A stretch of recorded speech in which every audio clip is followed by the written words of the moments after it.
Hello and welcome back to the NFL Fan Pub podcast. This week we're doing a video on how to dominate your league. We're doing 10 top tips. This is by myself, Sean Connors and Alan Roberts. These are our favourite tips.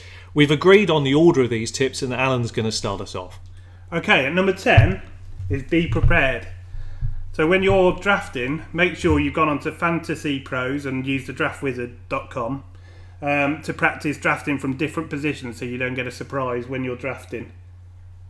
It's fabulous advice, Alan. The other great thing about Fantasy Pros is, of course, that you can adjust it according to the league size that you've got. So you can make it really close to your league rules.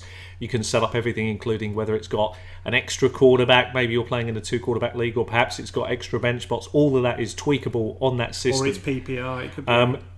It costs a few pounds to join if you want full access, but anybody can use it 3 times a day, which is fantastic. Yeah, and if you've got multiple devices, you can do 3 on each. You could indeed. So good advice right there. I like that. Prep is always the key in my mind. I'm going to give tip 9. My tip 9 is, counting down to 1, is know the scoring system of your league. Now, I think this is really important because obviously you want to look at your scoring system. Every system is slightly different, whether you're using ESPN, NFL.com. Your own commissioner may have some rules. Some good example this year is in our league, our large league, we're tweaking the rules on punt returns for touchdowns and kickoff returns. All these little differences can elevate a player slightly up or down depending on what your commissioner or your league is doing. So do pour through those rules and look at it carefully. Another thing that can sometimes happen that can easily be missed, and Alan will give a good example of this in a minute, I'm sure, for me, is where little rule changes like 6 points for a touchdown from a quarterback over 4 points for a touchdown, which I'm used to. I'm used to 4 points for a quarterback. That elevates the quarterback's position so much more. And that might take some getting used to if you've never drafted before. So hunt around some of the forum boards, have a look around what people advise, and don't be afraid to shoot questions out there. People will always give you some good advice. And if in any doubt, send us a question. We'll be happy to answer you. What do you think to that, Alan? Yeah, I mean, the other thing, obviously, to look at is the actual roster spots. I mean, is it a 2 wide receiver league? Is it a 3 wide receiver league? Does it have a flex? Like I say, Sean says 2 quarterbacks. These are things you need to know before you go in. It's got to prioritise what you do. You can't just do it on the fly, so plan accordingly. What's your tip? Next tip, Alan? All right, our 8th tip is when you're drafting, keep an eye on how the draft's going. Is it heavy on wide receiver? Is it heavy on running backs? I mean, if you're picking late in a round and you've got an early pick, sort of 3 or 4 in the next round, what's more likely to go, the wide receiver you want or the running back you want? And if you've been looking at any of our podcasts, you'll seen that me and Alan have undertaken quite a few mock drafts already, and we're always quite prepared to be a bit patient. We're happy to sometimes weigh up. Actually, we could probably, there are so many target running backs, for example, we're interested in a certain round. We know we can wait on a running back, so therefore we'll go in with a different player, knowing that there's a very high chance one of those guys is still sitting there, which is what Alan's saying. I think that's a really good tip. I'm going to come in here at tip 7 and talk about identify sleepers and late round flyers. Now, the way you have to do that, particularly if you're new, is you've got to follow a lot of podcasts. Ours is a great example of that. We'll always be giving you tips and advice on players to target this year, but don't just trust our word for it. Go and hunt around, look at other sites, look at what NFL.com site says, look at what the internet has to offer. There's some wonderful bits of information out there shared by various experts and opinion people. Do take on board what they say, and often where people coordinate and they often say the same player, that I think is worth remembering in your own mind. But do bear this in mind. Identify them, but don't overreach. That I cannot stress that enough. You have to get value for the player you target. You have to believe when you take them that that's fair value. If you're stretching up too high, you can use my league and mistakes I made last year. It is going to eventually bite you very hard. So avoid that if you can. What do you think to that, Alan? Yeah, I'd just say, I mean, if you're going to target a sleeper, target one that's going to come into a good situation. So if he does get the opportunity to come in late in your fantasy year and give you that boost, he's in the right situation to get those points. Good, very good end tip there from Alan. Alan, what's your next tip? Right, the next one's all about trash talking, getting inside the manager's head. It's psychology, basically. I mean, run a smear campaign on all. Who's the best at that, do you think, in our large league? I think there's a lot good at it. You're very good at running smear campaigns on other managers' teams, and that's great because no people want to trade with you. They don't want to touch the players. You can talk your own players up, and then you've got to plant that seed of doubt in managers' heads about their team and talk your players up. rubbish every single player they got. That So trash talking is a good part of fantasy, isn't it? and it's a fun part of fantasy. It's as a well. fun part. Obviously, the key here is, of course, keep it fun and always remember to be at least mindfully respectful of the other managers. If they can take it, then dish it out. But remember, it will come back at you tenfold. That's the fun bit about trash talking. Yeah, I'm not sure about respecting other managers. I mean, give them both barrels. I mean, that's what you want to do. I love that. That's as what. long as you're not crossing too many lines, I think that's acceptable. But it's good advice. Psychology is a big part of this because you have to sow those seeds. You're absolutely right, and that's important. And it's I guess it's how you do that. That comes with time. What sort of community aspect is available in your league? How can you communicate with other managers? Emailing them, talking to them, a brilliant part of fantasy. Well, like, for example, if a guy's got two trades, for example, to consider, one of them's yours and one of them's another manager's, smear their players. tell them why you don't want to have their trade and they need to take yours. Very, very, very good point. I like that a lot. And we're going to go on now with a little bit of an advanced tip here at 5. We're going to call it blocking waivers and pickup streaming. Now I'm going to talk a little bit about this in detail and then look for Alan to jump in. Blocking is an interesting tip. It's one that we're going to see a lot more this year in our 16-man league, and it's something you can do in your leagues. And that's simply this: you watch how other players are, whether they are streaming. Some people like to stream quarterbacks. That basically means that they haven't got one they're settled on. They're looking for the best available and they're looking at matchups. If that's the case, let them do it for a few weeks. And then just at a critical time when they're going to play you or a divisional rival when it suits you, nick the streaming player ahead of the schedule and hold on to them, because that puts so much pressure on them. It also gives you a trade opportunity because then suddenly that stream is no longer available. So blocking is very, very important, and more important if they're streaming, timing, because if you do it too often they'll get used to it. So you have to time it. I love to time it when it gets critical. They need that 1 or 2 wins or they need a playoff berth. That's the time to hit them the hardest, when they're least expecting it. A bit of psychology as well. The other thing is waiver pickups. Is always going to be a mad dash to the waiver pickup line. So remember this, because some leagues, depending on the system involved, there's a certain time period where anybody can pick up a free agent. Remember what that time is, whether you're on it, because often we use American time over here, and we're often using sites like NFL.com and ESPN. So remember that it could be a weird time, like 2 a.m. UK time. Often is, yeah. So you've got to be prepared. If you really want to play, you've got to be ready to be up, ready to take, because if you're not, by morning they're gone. We know this ourselves. And the final thing I want to touch on, I'll let Alan jump in, is pickups in general and streaming. Now, pickup for me are the kind of things where you try and look at something where other people are not seeing it. So where a player does a good job, you're reading between the stat lines. I always look at the players that are not picked up by other people, who are not highly fancy because they didn't have a touchdown. But you look at the first couple of weeks or 3 weeks of the season and they've actually had 40, 50, 60 yards but had no touchdowns. So they've slipped under the waiver wire. They're great target players if you think they're in a good situation. So if you think they're likely to end up being the number 2, like Alan was saying earlier in one of his tips, or they're going to end up in a great situation, and because you got them earlier, you're on them before they ever go to trade or waiver wire. It's fantastic advice. So what do you think to all of that? Yeah, I think you've pretty much covered every point in this. I'll just summarise it.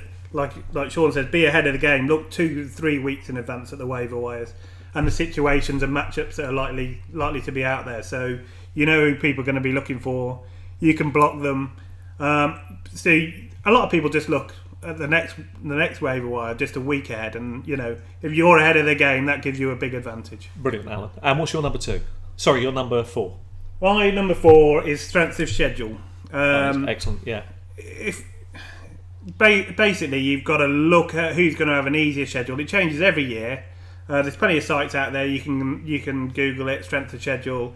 It'll tell you the teams that are in good situations, and particularly, I'd say, in the playoff week. So if you make the playoffs, you want the best matchup for that week, and that's particularly critical because that's going to really help you, give you that extra edge to help you win your league. I like that a lot. I like to add a couple of points on that. I think it's a really good one. Strengths of schedules can be broken down even further, so you can look at who their strength of schedule is for their running backs, what their wide receiver strength of schedule is, and you can look at some things. For example, for this year, one of the interesting ones is Tampa Bay, for example, as a strength of schedule, the hardest schedule for wide receivers, interestingly.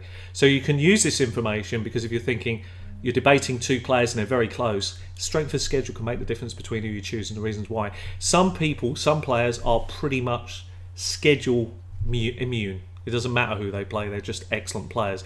Peterson, for example, or players of that ilk. It don't matter who they play, but it is worth, exactly like Alan said, if you want an edge, particularly when you're going into the playoffs. Sometimes it's odd. You'll target a wide receiver or a running back. Other people are thinking, well, why would you go for him? That seems like good value. I'll take that trade, because you're thinking ahead to the playoffs and why it's a good trade for you. So that's the reason. A great tip. I want to come in here at number 3 and say, we talked about thinking ahead in terms of trading for the playoffs. This is exactly what I've just talked about.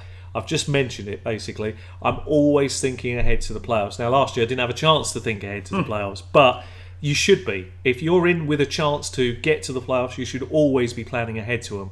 What you can do to put your team in a better spot. Who are you likely to be playing? Always, sometimes it's difficult to judge, but if you're doing well, you have a very good chance to work out which 2 teams you're likely to face. You can look at that and start thinking about what you need to do to be ready for them. And particularly if they're streaming, that's where some of the tips can come in. We can really knock them out of it. Any chance you can do to damage them. Psychology, as Alan previously said, does come in. So I'll leave Alan now to bring in his number 2. Well, just briefly on your number 3 about ready yourself for the playoffs. I mean, if you're already got a few wins in the bag and you're confident you're going to make the playoffs, you can target those playoff weeks and look at the players that have the good matchups. And, you know, because people that are struggling to make it and it's touch and go where they make it, all their focus is going to be on the forthcoming weeks, not the playoff weeks. Yeah. That gives you a bit of an advantage that you might be able to take advantage of and, you know, pick up some really good players for that playoff week. Because that's what counts. You know, you've made the playoffs, you've had a good start, you've planned successfully. Target those players, look at the matchups. I think that's an excellent piece of advice at the end there. Alan, what's your number 2? Number 2 is be patient on certain players. We saw this last year. Devonta Freeman didn't start the first 2 games. He basically came in and he finished as an RB1. I mean, I am one of probably quite a few fantasy players that did actually throw him away. Another player in our league threw away Allen Robinson after week 1 because he preferred another option, and we all know how that ended up. The second part of this point is, you know, if a player starts poorly, like Sean said, if Tampa Bay have a poor start, like a Mike Evans or somebody, because they've got a hard schedule at the start, you know, they might have an easier schedule later on. So, you know, they're going to be low on him. They're going to be going, Mike Evans, he's ruined my fantasy league. You know, he's costing me every week. I mean, what a great time to pick him up. You can buy low. You can target that player. Buy low, yes, that's very good. I like that. I'm not going to add anything to what you said because I think that was perfect, Alan. I want to come in with my number 1 tip and then we'll have our final thoughts. My number 1 tip is act quickly, act decisively when you need to, or simply hold. Now, what this really means is simply this. You have to have a clever mind to realise, we were just talking, Alan's right to mention this, when you're doing well, it's obviously easier. You can hold your players, you've got that little bit of luxury of time, you can sit back, give them an extra week to see how they scan out, and then if you're not happy, make some changes. You've got that luxury. When you start, for example, 0-3, you haven't got the luxury of time anymore. Time is now running against you because unfortunately in fantasy, a limited season, often 13 weeks, most leagues you need at least 7 wins to get over the line. You already know you're up against it, so you've got to act very quickly and decisively, and that does mean bold trading. Don't be afraid to mortgage the house. You're already in trouble anyway. Take some risks if you need to when you're behind, but like Alan says, you have to judge it, you have to think about it in your team. It's your situation, but don't be afraid to take risks, because at that point anything you can do to improve your situation is great. You're already on the back foot. But as previously Alan said, and I'll mention it again, I hopefully start well, hold as long as you can, and make decisions when it's at your best advantage, and that's my favourite. Yeah, so it's all about timing there, isn't it? Yeah. I mean, a couple of examples of what you're talking about last year is you had Randall Cobb and Aaron Rodgers. You identified it early, and you wanted to make that change. You know, don't be afraid to do that. Aaron Rodgers and Cobb will always have tradable value. So that Green Bay situation, we all know how it panned out the season. If you can identify that early, like Sean did, you can do something about it. You know, swap it. I mean, CJ Anderson's another one.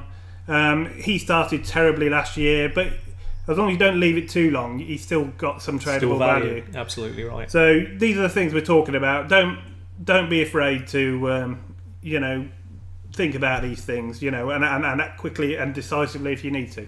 Talk us through some final thoughts then. Anything else around those top 10 tips that you think would be useful for anybody listening in? Well, like I say, it's all about preparation. If you put the time in, and you prepare well, and you look forward to the weeks. You listen to what managers don't like, what players they don't like, who you think might pick up second half of the season. You know, use all these things, use them to your advantage. You know, and you'll really start to do well in your league. I like that a lot, and I just want to add one thing as well. We use a metrics in our leagues which we find incredibly useful. It's worth mentioning it here. It's a good gauge actually.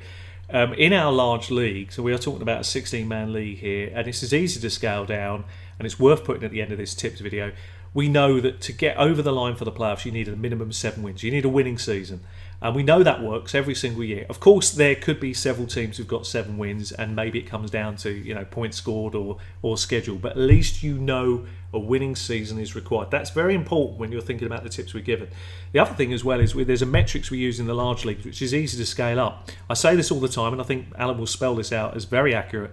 In a 16-man league, 90 points, you are 80% of the time likely, if you can score 90, you are going to win 80% of the time. As soon as you drop to 80 points or just above, it drops to 60%. And this is proved incredibly accurate. It's easy to scale up actually, because as you go down in size of league, so if you drop to a 14-man league, the metrics moves up 10 points. So you need 100 points is your bare minimum to get that 80%, and 90 points suddenly becomes your new 60%. So very easy to scale. As you drop down to 12 teams, it's 110 and 100.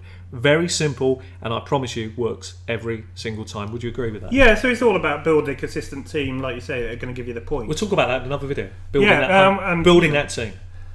Yeah, exactly. Build the team that's going to give you those points that Sean talked about. And more often than not, that's all you can do. Put yourself in the best position as a manager. Get that consistent team. Keep building it. Keep trying to improve it. I mean, your season doesn't stop at the draft. It's a season-long game.